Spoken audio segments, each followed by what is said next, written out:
Auzubillahi minash-shaytanir-rajim. Bismillahir-rahmanir-rahim. Assalamu alaikum viewers. I am Zainab Arshad and welcome to my channel. Students, आज हम ZOO510 का lecture जो है 123 से स्टार्ट करेंगे। इसके अंदर से शॉर्ट क्वेश्चन और एमसीक्यूज देखेंगे। लास्ट वीडियो में हमने पोल्ट्री की फीडिंग डिस्कस की थी। आज उसी में हमने देखना है जो हम ब्रॉयलर्स आम जो यूज़ करते हैं ब्रॉयलर, उनकी ब्रीडिंग और के लिए जो फीडिंग है उनकी है वो क्या होती है, उनकी क्या खुराक होती है कि वो जल्दी मीट उनका जो है उनसे हम हासिल कर लेते हैं। ठीक है, वो वक्त से पहले ही उनके अंदर ज़्यादा मीट की प्रोडक्शन हो जाती है रिपर्डली, और वो जल्दी सेक्सुअली मैच्योरिटी के ऊपर पहुंच जाती हैं और जल्दी एग्स की प्रोडक्शन भी देती हैं। तो उनकी खुराक ऐसी ही होती है कि जिसकी वजह से वो जल्दी ग्रो अप हो जाती हैं। सिमिलरली जो बर्ड हैं keeped for breeding purpose, it is necessary to slow down their rate of growth and development of sexually maturity. अब जो बर्ड्स हैं जिनको हमने ब्रीडिंग के लिए रखा हो, उनको हम ज़्यादा वो वाली फीड नहीं देते, वो वाली खुराक नहीं देते जिससे उनका मीट बढ़ जाए या वो जल्दी सेक्सुअली मैच्योर हो जाए। देखें जी, जो चीज़ हमने अपनी खुराक के लिए यूज़ करनी हो, जैसे अब चिकन्स ब्रॉयलर्स हैं वो हम खाते हैं, ब्रॉयलर्स जो हैं वो हम लोग खाते हैं तो वो अपने लिए हम उनकी प्रोडक्शन निकाल लेते हैं, तो इसलिए हमारे लिए ज़रूरी होता है कि हम उसकी मीट प्रोडक्शन ज़्यादा करें। लेकिन जो होती है ब्रीडिंग के लिए, ब्रीडिंग करवाने के लिए जो ऑर्गेनिज़म या जानवर या बर्ड यूज़ किए जाते हैं उनको हम मीट की ज़्यादा प्रोडक्शन नहीं देते, वक्त से पहले उनकी मीट प्रोडक्शन नहीं करवाते। वो अपने टाइम के साथ ग्रो करते हैं और ब्रीड करते हैं, तो इस तरह वो ज़्यादा बाद में कॉम्प्लिकेशंस नहीं आती। इनके अंदर कौन से मेथड है जो हम यूज़ करते हैं? सबसे पहले restricting feeding intake to approximately 70%। अब कहते हैं वैसे तो हम जो हमारे पास ब्रॉयलर्स हैं उनको हम 100% ऐसी जो है खुराक देते हैं आर्टिफिशियली कि वो जल्दी बड़ी हो जाती हैं, कम टाइम में वो उनका गोश्त भी ज़्यादा बन जाता है और सेक्सुअली मैच्योर होकर वो एग्स भी देती हैं। लेकिन वो जानवर जो हमने ब्रीडिंग पर्पज़ के लिए रखे हुए या खाने के लिए नहीं रखे हुए, उनके लिए हम ये काम नहीं करेंगे। उनकी जो फीड इनटेक होगी वो रिस्ट्रिक्ट कर देंगे, यानी कम कर देंगे, 70% रखेंगे। तो उनकी जो खुराक की जो पुलेट्स होंगी ना, उनको जो है कहाँ से 7वें से उनके 23वें वीक्स तक हम उनको जो खुराक की पुलेट्स होंगी वो देंगे, जिसमें 70% जो होगी न्यूट्रिशन होगी, जिससे वो ज़्यादा वेट गेन नहीं करेगा, सिर्फ न्यूट्रिशन गेन करेगा। ठीक है, अच्छी उसकी नुशरमा होगी और बाद में वो ब्रीडिंग के लिए यूज़ होगा। Skip a day program involve full feeding every, यानी हम एक दिन छोड़ के भी उन्हें खुराक खिला सकते हैं। Other day are 3 feeding a diet containing 10% protein, यानी दूसरे दिन या फिर तीसरे दिन जाके हम जो फीडिंग देंगे उसके अंदर वो कितनी % प्रोटीन देंगे? 10%, यानी बहुत ज़्यादा प्रोटीन भी नहीं देनी, क्योंकि प्रोटीन से गोश्त बनता है और वो ज़्यादा जो होती है मीठी हो जाती है। तो मीट प्रोडक्शन के लिए अगर हमने चिकन्स लेनी है तो उसको हमने क्या करना है, ज़्यादा खुराक देनी है। लेकिन अगर हमने ब्रीडिंग पर्पज़ के लिए अगर चिकन लेनी है तो उसको हमने फीड जो होगा वो रिस्ट्रिक्ट कर लेना है 70%। ये आपने MCQs याद रखना है। नेक्स्ट है पुलेट। क्या होता है? Pullet is a young hen that is under 1 year of age and has not started laying eggs yet. Pullet जो होती है वो हैन होती है जो कि 1 साल से कम जिसकी उम्र होती है, और उस वक्त अभी उसे हमने वो एज नहीं ले जाने दी होती, उस एज पे नहीं पहुंचने दिया होता जहाँ पे वो एग्स देना स्टार्ट कर दे, एग्स ले करना स्टार्ट कर दे। तो हम नहीं चाहते कि हर जो चिकन है वो हमारी खुराक के लिए और एग्स के लिए बने। कुछ जो चिकन्स होती हैं जिन्हें हम पुलेट्स बोलते हैं, वो क्या होती हैं, ब्रीडिंग पर्पज़ के लिए यूज़ की, सिर्फ ब्रीड करवाते हैं और नेक्स्ट जनरेशन प्रोड्यूस करवाते हैं। एनर्जी फीड इसमें कौन कौन सी होती है? ग्रेन। ठीक है, सबसे पहले तो दाने होंगे। ग्रेन जो होते हैं ये grain by product and animal vegetables, grain से हासिल किए प्रोडक्ट है, और जो एनिमल्स होंगे और वेजिटेबल्स होंगे, फैट्स, ऑयल, ये सारी जो होगी या हमने ऑर्गेनिज्म को पुलेट्स को प्रोवाइड करनी है। पोल्ट्री डाइट्स के अंदर ये शामिल होंगी चीज़ें, और ये मोस्टली पुलेट्स को और जो पोल्ट्री फीडिंग होती है उसमें ये इम्पोर्टेंट न्यूट्रिएंट देता है। कॉर्न जो होती है ये भी आपको पता है is the most common grain है ये। ठीक है, used in formulating poultry diets. Corn भी जो होता है ये हम बेसिकली हैंड्स को खिलाते हैं। अदर ग्रेन्स कौन कौन से हैं? ग्रेन सॉर्गम है, ठीक है, grain and wheat substituted A part of corn. जो सॉर्गम होता है ये भी आपको पता होगा, ज्वार जिसे आप बोलते हैं। तो ज्वार के दाने और जो वीट है, ठीक है, कॉर्न है, ये सारे जो हैं इनके जो दाने हैं, ग्रेन्स हैं, वो हम जो है आम हैंड्स को भी देते हैं ताकि उनकी जो पोल्ट्री फीडिंग है वो बेहतर हो सके। तो एनिमल और वेजिटेबल फ़ैट्स जो होते हैं, जो हमने एनिमल से और वेजिटेबल से, उन सब्जियों से जो फ़ैट्स लेके इनको खुराक देनी होती है, वो कितनी होती है, पूरी डाइट का वो टोटल हिस्सा 5 से 10% बनाती हैं, ठीक है। बाकी डाइट ग्रेन से होती है। नेक्स्ट, फीडिंग ऑफ ब्रॉयलर्स में हम देखेंगे प्रोटीन सप्लीमेंट्स कितनी हो चाहिए। प्रोटीन की जो सप्लाई है वो कितनी होनी चाहिए, added to provide the additional amino acid. Protein आपको पता है अमाइनो एसिड से मिलकर बनी होती है। Amino acids proper muscles function के लिए, नर्वस सिस्टम के लिए और आर्गन्स के सिस्टम, जो भी आर्गन्स हैं, इंटरनल आर्गन्स, उनके फंक्शन के लिए बहुत ज़रूरी होते हैं। तो हमने प्रोटीन इतनी देनी है कि उस प्रोटीन से जो एडिशनल अमाइनो एसिड है वो उस पोल्ट्री या हैंस को बॉडी को मिले और वो उसकी जो निशुमा है वो हो, नरिशमेंट होगी। सेवरल प्रोटीन सोर्सेज जो होते हैं, बहुत सारे प्रोटीन्स को हम यूज़ कर लेते हैं ताकि हमारे पास वो अमाइनो एसिड आए जिनकी हमें नीड है। Animal protein source are most variable in their amino acid than plant protein. अब दो तरह की प्रोटीन्स होती हैं, एक एनिमल से हासिल करदा और एक प्रोटीन जो है प्लांट से हासिल करदा। अब इन दोनों के अंदर जो अमाइनो एसिड की रिक्वायरमेंट है वो अलग है, अमाउंट अलग होगी। तो दोनों को इनकी जो अमाइनो एसिड के प्रोटीन के हवाले से रिक्वायरमेंट है वो हम उसके हवाले से इनको यूज़ करें। एडिशनल अमाइनो एसिड जो होते हैं, AAs जो है, ये रिक्वायर होते हैं किसके लिए, for poultry differ from that of other organism. जो अदर एनिमल्स हैं उनको जो एडिशनल अमाइनो एसिड चाहिए होते हैं वो, और जो हैंड्स को चाहिए होती हैं वो, इन दोनों की मिकदार में फ़र्क होता है और अमाउंट में भी फ़र्क होता है और इनकी साइज़ और वो जो कंसंट्रेशन है और इनकी जो फॉर्म्स है उन सब में फ़र्क होता है। जैसे कि ग्लाइसरीन और serine are dietary requirement and required glycine for uric acid formation. अब जो बर्ड्स हैं उनके अंदर जो यूरिक एसिड बनता है वो किसकी वजह से बनता है, अमाइनो एसिड है, ग्लाइसिन उसकी वजह से। तो ग्लाइसिन उनके अंदर ये ज़रूरी होती है। नेक्स्ट हमारे पास है कि प्लांट प्रोटीन। सबसे पहले सोयाबीन मील का तो आपको बताइएगा, वो जो है most common plant protein source है और वो बेटर है, बैलेंस करता है अमाइनो एसिड को। यानी जो हमें अमाइनो एसिड चाहिए हैंड्स के लिए जो बेहतर है उनकी न्यूट्रिशन के लिए, वो कहाँ से हम प्लांट प्रोटीन से लेंगे, वो कहाँ से लेंगे, सोयाबीन मील से।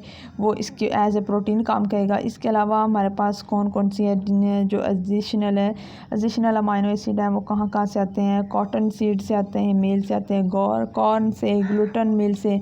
कॉर्न ग्लूटन मील क्या है बेसिकली, ये मैंने यहाँ पर डेफिनेशन लिखी है, the principal protein of corn, ठीक है, जो कि मकई से हासिल कर दी प्रोटीन होती है। उसके एंडोस्पोर जो बीज वाली है स्पोर होता है, एंडोस्पर्म, उसके ज़रिए हम लेते हैं।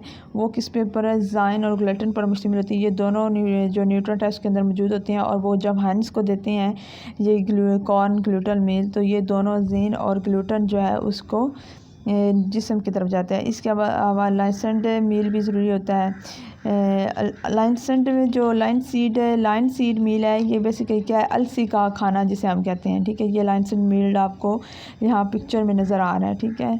तो ये अलसी का खाना भी जो है ये भी बहुत ज़्यादा जो है प्रोटीन और एडिशनल अमाइनो एसिड देता है। कॉटन सीड, ये तो आपको पता ही होगा, कॉटन का जो सीड होता है, meal used in grower poultry ration to replace up to 50% of soybean meal. अगर हमारे पास सोयाबीन मील नहीं है और वो हमने पोल्ट्री को देना था तो इसकी जगह हम कॉटन सीड भी यूज़ कर सकते हैं और वो 50% जो होगा सोयाबीन मील की जगह काम करेगा। जो लाइन सीड मील होता है उसको हमने कितना डाइट में देना है, सिर्फ 3 to 5%, इससे ज़्यादा नहीं देना। ये आपने MCQs के लिए याद रखने हैं। एनिमल प्रोटीन, अब बी फॉर्म जो है, पहले हमने प्लांट प्रोटीन पढ़ी, अब एनिमल प्रोटीन में कितनी रिक्वायरमेंट होती है, कौन कौन सी प्रोटीन देती है। The most commonly used are fish meal. ये तो पता है फ़िश जो है वो प्रोटीन का सोर्स है, तो सबसे ज़्यादा जो फ़िश मील है वो यूज़ दिया जाएगा। मीट बाय प्रोडक्ट है, मिल्क बाय प्रोडक्ट है, ठीक है, बाय प्रोडक्ट के तौर पर जो भी हमें प्रोडक्ट मिलते हैं वो भी, और ब्लड मील। अब ब्लड मील जो है ये क्या होता है, ब्लड मील जो होता है ये एक खुश्क और ग्राउंड किया हुआ फ्लैश फ्रोज़न ब्लड होता है जिसके अंदर 12% नाइट्रोजन होती है और ये ऑर्गेनिक फर्टिलाइज़र के तौर पर काम करता है और ये हैंड्स को भी दिया जाता है एज ए न्यूट्रेंट के। ये जो होता है ये बहुत ज़्यादा ज़रूरी होता है। नेक्स्ट हमारे पास है फीदर मील। फीदर मील जो होता है ये भी एनिमल प्रोटीन का जो है पार्ट है। फीडर मिल्क क्या है, is a by product of processing poultry, ये पोल्ट्री से ही हासिल किया जाता है। ये हैंड्स को ही प्रोसेस करके उनसे ही ये हम मेल हासिल करके फिर पोल्ट्री यानी हैंड्स को ही खिलाया जाता है। It is made from poultry feathers, ये जो हैंड्स होती हैं उनके फीदर से हासिल की जाती हैं। परों से by partially grinding them under है, उनको क्या करेंगे, फीदर्स को हम ग्राइंड करेंगे बहुत ज़्यादा एलिवेटेड हीट और प्रेशर के ऊपर, और फिर उनको ग्राइंड करके खुश्क कर लेंगे, और वही खुश्क शुदा जो मवाद होगा फिर वो हम किसको देंगे, पोल्ट्री को फीडिंग के लिए देंगे, हैंड्स को खाने के लिए देंगे। तो एनिमल बाई प्रोडक्ट प्रोटीन में हमने कौन कौन से देखे हैं प्रोटीन फॉर्म्स हैं। हमारे पास फ़िश मील है, ठीक है, मीट प्रोडक्ट है, मिल्क प्रोडक्ट है, ब्लड मील है और फीदर मील है। तो ये आपने याद रखने हैं MCQs के लिए भी। नेक्स्ट हमारे पास है फ़िश मील जो होता है, इसका क्या काम है, ये बैलेंस कर देता है एडिशनल अमीनो एसिड को, must not used in large amount, लेकिन इसको हमने बहुत ज़्यादा मकदार में यूज़ नहीं करना, सिर्फ 2 to 5% ओवरऑल ये खुराक में होना चाहिए। और फ्लैशी फ्लेवर जो होता है, क्योंकि अगर ज़्यादा यूज़ करेंगे तो इसका जो फ्लेवर है फ़िश मील का वो हैंड्स के एग में भी आ सकता है और पोल्ट्री के मीट में भी जायका आ सकता है, तो हमने वो प्रोवाइड नहीं करना, उससे रुकना है। नेक्स्ट है कि what are mineral supplements of poultry feeding. अब ब्रॉयलर्स जो हैं उनको मिनरल कौन से देने होते हैं जो कम मिकदार में चाहिए होते हैं विटामिन की शक्ल में भी, तो वो कौन कौन से हैं। सबसे पहले वो हम देख लेते हैं, ये शॉर्ट क्वेश्चन आ सकते हैं कि what are the mineral requirements of boilers of poultry feeding. तो आपने बताना है कि सोर्सेज ऑफ कैल्शियम जो है in poultry diets are ground oyster shell, ठीक है। ऑस्टर शेल क्या होता है, ये मोलस्कस है, आपने मोलस्कस देखे होंगे जिनका शेल होता है, सिपियाँ वगैरह। तो ये ऑस्टर जो है वो उसके शेल से क्या निकलता है, कैल्शियम। जैसे एग होता है, सिंपल जो एग हैंड्स का है उसके अंदर क्या होता है, कैल्शियम का वो बना होता है ना, ठीक है। तो इस तरह जो एस्ट्रोशेल है उसके अंदर कैल्शियम होगा, लाइमस्टोन होगा, बोन मील होगा, डाई कैल्शियम फास्फेट होगा। तो वो एस्ट्रोशेल जो होगा वो हम किसके लिए यूज़ करेंगे, कैल्शियम को हासिल करने के लिए यूज़ करेंगे, ताकि हम पोल्ट्री की फीडिंग के लिए यूज़ कर सकें। इसी तरह जो इनऑर्गेनिक फास्फोरस है, एक तो हो गया कैल्शियम, एक तो कैल्शियम हमारा मिनरल था, दूसरा हमारा मिनरल आ गया फास्फोरस। ये कहाँ से हम लेंगे, बोन मील से लेंगे, डाई कैल्शियम फास्फेट से लेंगे, और रॉक फास्फेट से यानी जो कि पत्थरों के अंदर पाई जाती है फास्फेट, उससे लेंगे। नेक्स्ट हमारा सोडियम और कैल्शियम दोनों जो है ये ऐड होते हैं एज ए कॉमन साल्ट, यानी ये साल्ट के तौर पर भी, नमक के साल्ट की रिक्वायरमेंट के लिए भी हम इनको यूज़ कर सकते हैं। तकरीबन इनकी रेशो कितनी होनी चाहिए, 0.15 to 1%, ये हम उसके लिए याद रखना है। और उसके बाद मैग्नीशियम सल्फेट और जिंक सल्फेट, ये जो मैग्नीशियम और जिंक की जो सल्फेट है ये भी प्रॉपर फीडिंग्स के लिए और इनकी नोशमा के लिए ज़रूरी है। नेक्स्ट है what are vital vitamin supplements. Vitamin supplements कौन सी हैं, natural feed stuff provide some vitamin for poultry. Natural में हमने ऊपर देखा है कि प्लांट प्रोटीन भी थी और एनिमल प्रोटीन भी थी, जिसके अंदर और ऊपर हमने और भी देखे हैं कि विटामिन थे, लास्ट वीडियो में हमने पढ़े हैं। विटामिन जो है ए, विटामिन ई, विटामिन के, ये विटामिन B2 और विटामिन B6, ये जो है विटामिन जो है पोल्ट्री फीडिंग के लिए बहुत ज़रूरी है। Vitamin premixes are commonly used to provide the required vitamin in. Vitamin जो प्रीमिक्स होते हैं, विटामिन का एक मिक्सचर जो होता है वो भी हम क्या यूज़ करते हैं, पोल्ट्री को विटामिन देने के लिए यूज़ करते हैं। हाउ फीड प्रिपरेशन अकर। अब जो इनकी फ़ीड प्रिपरेशन होती है हैंड्स की, ये कैसे बनाते हैं हम लोग कमर्शियली, यानी अगर जो पोल्ट्री हम कमर्शियली देखें, जो हम बेचने के लिए हैंड्स रखते हैं, उनकी जो कमर्शियली फीड्स होगा जो कि हम ख़रीद के लाते हैं, ठीक है, दुकानों से जो हैंड्स के लिए खुराक ख़रीद के लाई जाती है, उसके अंदर कौन कौन सी है, मैश की शक्ल में है, पैलेट्स हैं और क्रम्बल्स हैं। ये मुख्तलिफ़ खुराक की शक्लें होती हैं, किसी को सॉलिड फॉर्म में स्टोर किया जाता है, किसी को लिक्विड फॉर्म में।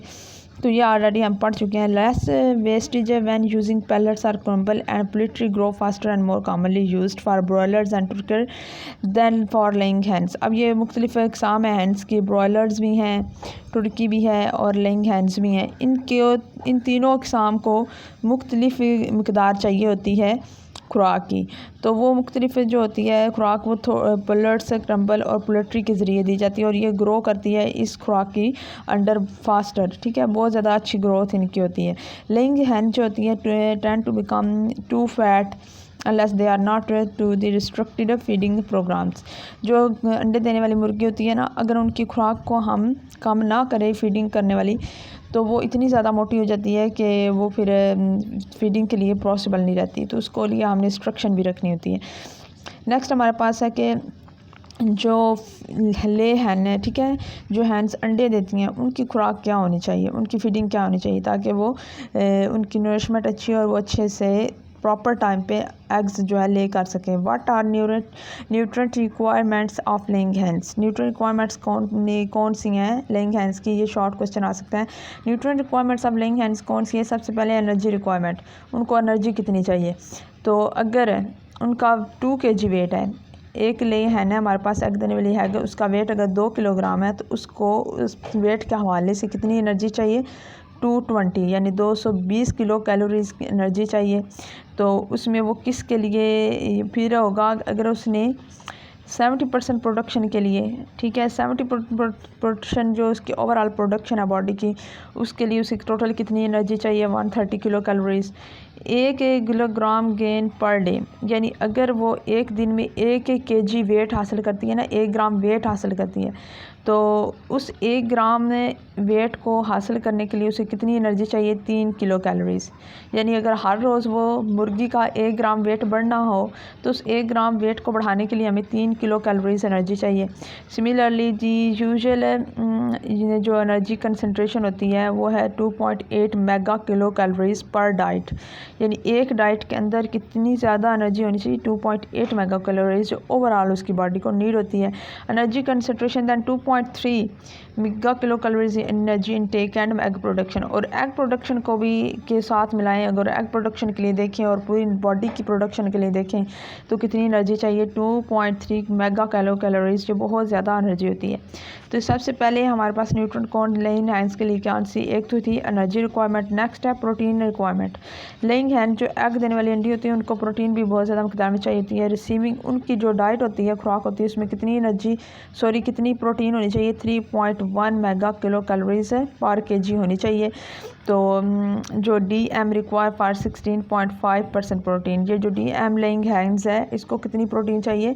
ओवरऑल पूरी डाइट के अंदर 16 to 17% चाहिए। ये अपने MCQs याद रखना है। To get maximum economic return, economic return यही है कि ज़्यादा से ज़्यादा अगर हम अंडे की पैदावार करवाना चाहते हैं और ज़्यादा इकोनॉमिकली उसे बेच के फ़ायदा हासिल करने चाहते हैं, तो जो हैन का फ्लॉक होता है, फ्लॉक वो जगह है जहाँ पर सारी हैंस रखी जाती हैं, एक जगह के अंदर उनको खुराक दी जाती है। जो फ्लॉक होता है उसकी फीड जो एफिशिएंसी हुई वो बहुत अच्छी होनी चाहिए, और वो 1.6 to 1.8 kg जो होगा उनकी खुराक होनी चाहिए। अब पर dozen of eggs produce is need, अगर 1 डोज़न ऑफ एग्स पैदा करने हैं, मिसाल के तौर पर 12 अंडे हम चाहते हैं कि पैदा हो, तो उस पूरे फ्लॉक को हमें कितनी एनर्जी यानी कितनी प्रोटीन देनी चाहिए? 1.6 से 1.8 kg प्रोटीन होगी उनकी खुराक के अंदर, तब जाके उनके 12 जो होगी पर डोज़न एग्स की प्रोडक्शन होगी। लेइंग हैंस की जो रेशन जो होगी उसके अंदर प्रोटीन्स कितनी होनी चाहिए? 15%, और कितनी एनर्जी होनी चाहिए किलो कैलोरीज़ में? 2900, ठीक है, किलो कैलोरीज ऑफ पर डाइट उनके अंदर।